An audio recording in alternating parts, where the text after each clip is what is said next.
Bom, continuando a nossa aula, no vídeo anterior nós paramos no predatismo, ali nas relações interespecíficas desarmônicas. Bom, como eu disse no vídeo anterior, interespecíficas porque são relações entre espécies diferentes, e desarmônicas porque uma espécie ela se prejudica ou as duas são prejudicadas. Aqui no caso do predatismo, é uma relação onde uma espécie ela mata outra espécie para se alimentar. Aqui no caso, eu dei o exemplo da onça. A onça, ela mata outra espécie, como por exemplo um veado, ela mata essa espécie para ela se alimentar, ou seja, é de uma espécie diferente da dela. Esse é o predatismo. Depois nós temos o parasitismo.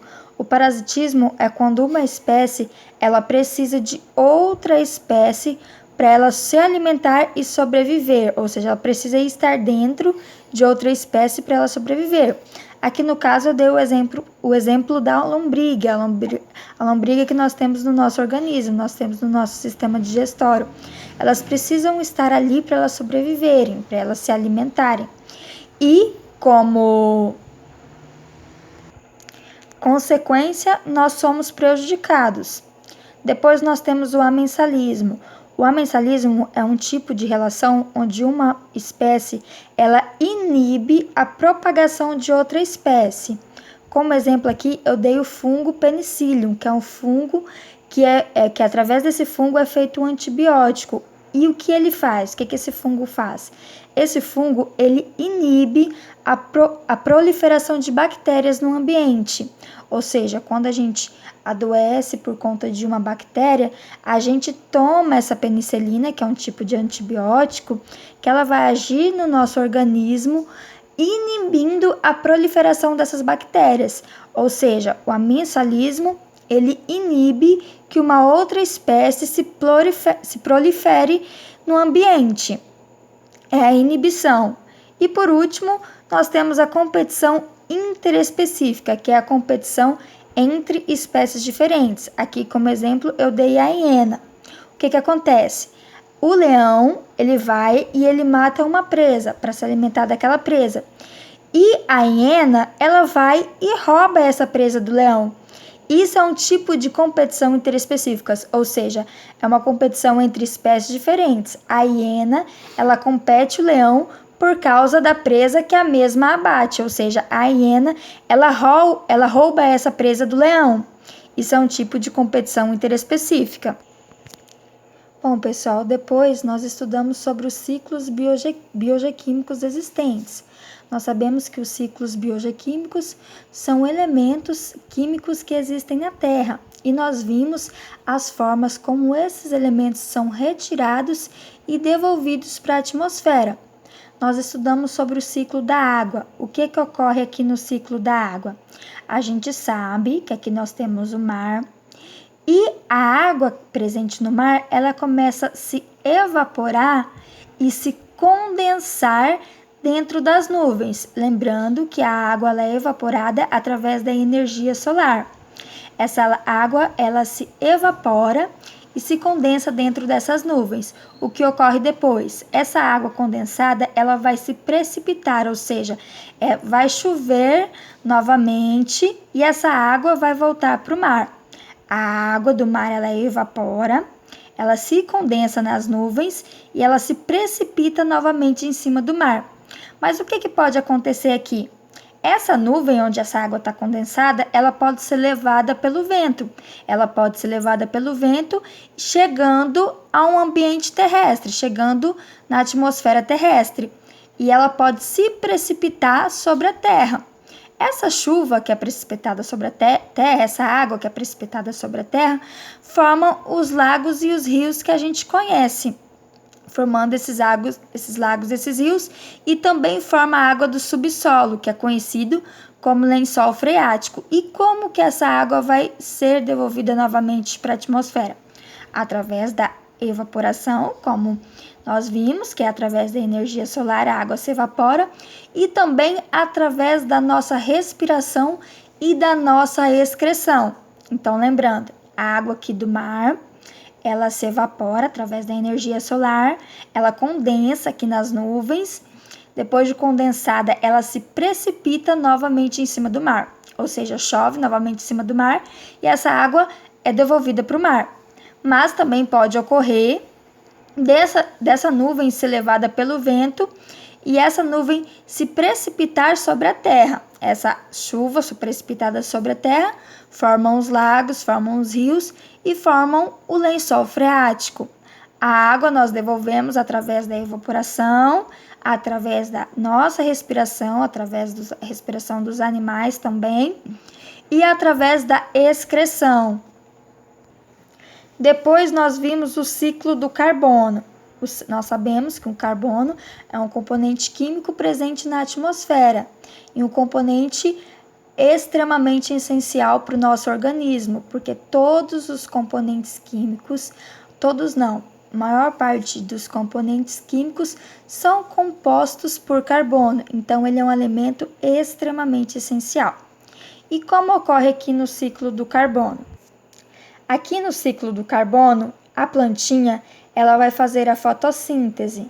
Através dessa fotossíntese, ela vai retirar esse carbono da atmosfera. Ela retira esse carbono da atmosfera e armazena dentro dela. O que vai ocorrer depois?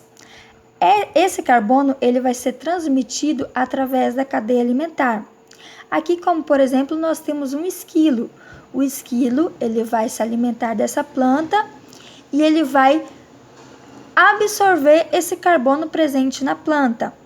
Aqui depois nós temos uma raposa. Essa raposa vai se alimentar desse esquilo e sucessivamente o carbono vai passar de um organismo para o outro. Aqui como exemplo também, pessoal, nós temos as algas, os vegetais marinhos. Eles também realizam a fotossíntese e eles também retiram esse CO2 da atmosfera, esse gás carbônico, esse carbono. Ele armazena esse carbono e vai ser passado novamente através da cadeia alimentar. Aqui como exemplo, nós temos um peixinho menor que ele vai se alimentar dessa planta e vai absorver esse carbono. Nós temos um peixinho maior que vai se alimentar desse peixinho menor e vai absorver esse carbono que estava no peixinho menor. Aqui nós temos o peixinho um pouquinho maior que vai se alimentar do peixinho maior. Sucessivamente, nós vemos que o carbono vai passando de um peixe para o outro. E depois nós temos o peixinho grande que ele vai se alimentar do peixinho maior, absorvendo esse carbono que estava no outro peixinho. E, consequentemente, o homem, quando ele pesca esse peixe, que ele consome esse peixe, ele também vai absorver esse carbono. E depois, o que acontece para esse carbono ser devolvido para a atmosfera? Bom, existem várias maneiras desse carbono ser devolvido pela atmosfera. Nós temos como exemplo as queimadas. Quando eu desmato a plantinha, quando eu corto a plantinha, eu faço fogo com essa planta, eu queimo essa planta, automaticamente eu estou devolvendo o CO2 novamente para a atmosfera, porque aquele carbono que estava ali armazenado, quando eu corto e queimo, eu devolvo para a atmosfera. Outra maneira também de devolver o carbono para a atmosfera é através da decomposição. Quando o organismo, o consumidor, normalmente o consumidor secundário ou terciário, ele morre, os animais decompositores, os micro-organismos e as bactérias, eles vão fazer esse papel de decomposição e vão devolver esse carbono para a natureza. E outra forma de devolver também é através de combustíveis fósseis.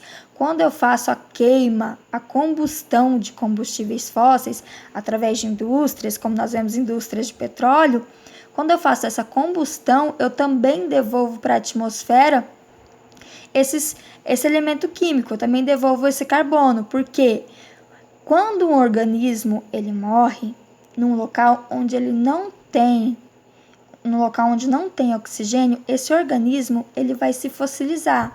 Ele se fossiliza ali dentro da terra. E o ser humano descobriu que esse organismo fossilizado dá para fazer petróleo. Então ele pega esse organismo fossilizado, que está com muito carbono retido dentro dele, ele pega esse organismo e utiliza como petróleo, fazendo a combustão desse organismo, fazendo a combustão desse elemento. Então, automaticamente, eu também devolvo CO2 para o meio ambiente, devolvo CO2 para a atmosfera, o gás carbônico. Lembrando, pessoal, uma parte importante do ciclo do carbono, que as plantas, elas são responsáveis pelo sequestro do carbono. A gente sabe que o carbono é um dos elementos principais para a aceleração do aquecimento global. Então, quando eu planto várias plantas com potencial de fotossíntese, elas conseguem fazer esse sequestro do carbono, porque elas fazem a fotossíntese retirando novamente esse carbono da atmosfera. Então, essa é uma das formas de se ajudar no aquecimento global, quando eu faço plantação de árvores com alto potencial de fotossíntese. Elas vão sequestrar esse carbono novamente e esse carbono novamente vai ficar retido dentro delas. E por último, pessoal, para nós terminarmos a nossa aula, nós vimos o ciclo do oxigênio, que nós vimos que ele é o ciclo mais simples que existe, mais simples de ser entendido, podemos dizer assim.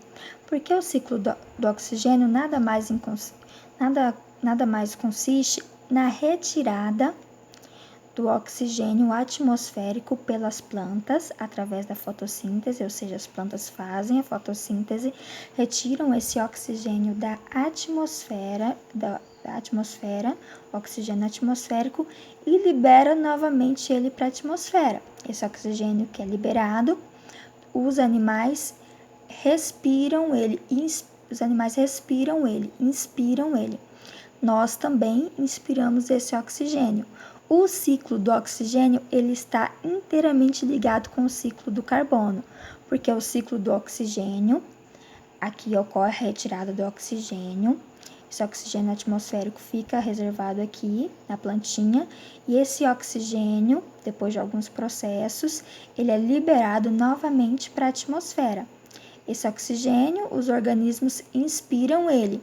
A partir do momento que esse oxigênio é inspirado, o que é expirado, que é liberado novamente para a atmosfera, é o carbono, é o dióxido de carbono. Então, a gente inspira, ou seja, a gente respira oxigênio e a gente expira gás carbônico, a gente elimina gás carbônico.